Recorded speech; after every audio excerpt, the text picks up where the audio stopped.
Algebra 2 7.8a, graphing complex numbers. Okay, our list is building up. We've got 22 previous videos for Chapter 7. If you become lost or confused during this video, my advice is to go to this video's description, find the videos you've missed, and then catch up. And the real numbers are graphed on a number line, aren't they?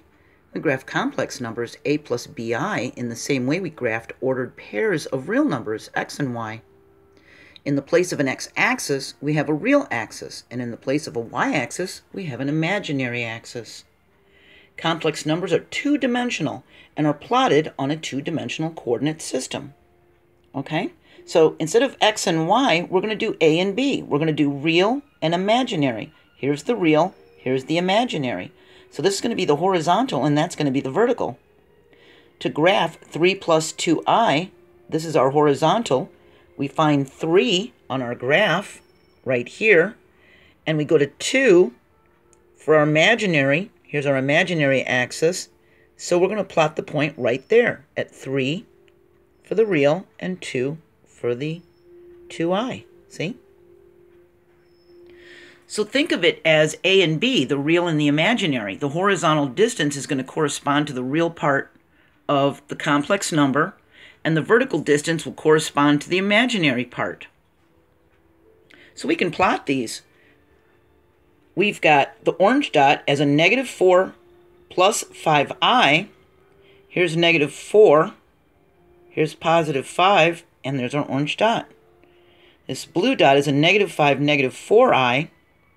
We're going to go to -5 right here, and we're going to go to -4 on the imaginary, and that's going to put us right there.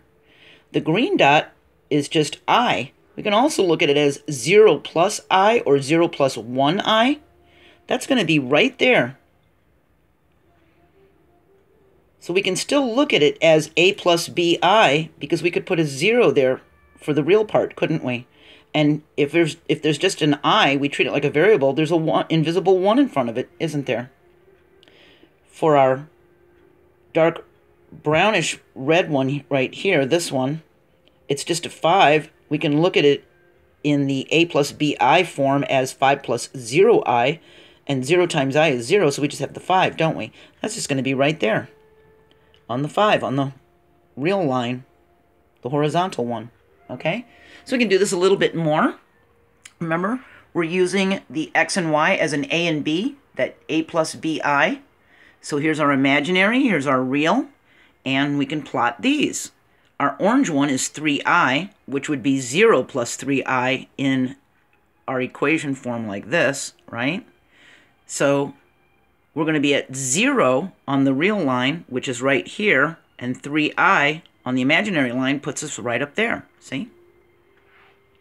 For the blue one, we're going to be right here. We're going to be at 4, which is the same thing as 4 plus 0 times I, isn't it? For a -7i, in the equation form, it would be 0 minus 7i. So we're going to go to a -7 on the imaginary line right here, and 0 on that real line. See that?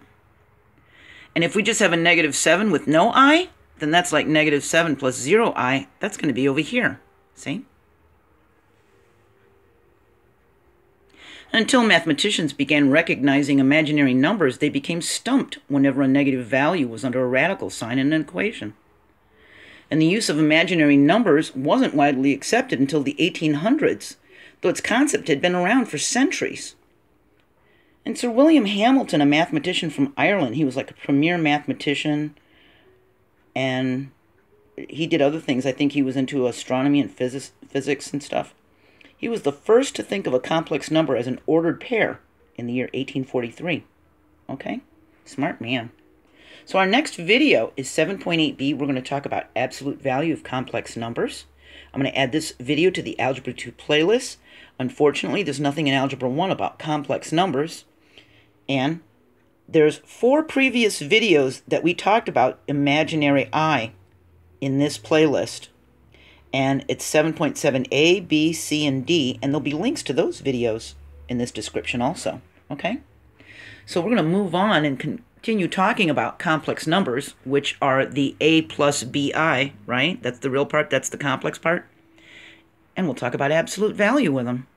And don't forget, I'm on Patreon.com, and I really, really need your help. If I've helped you, I'd appreciate $1 or $2 as a patron on Patreon.com. Okay? I'll see you next video. Bye.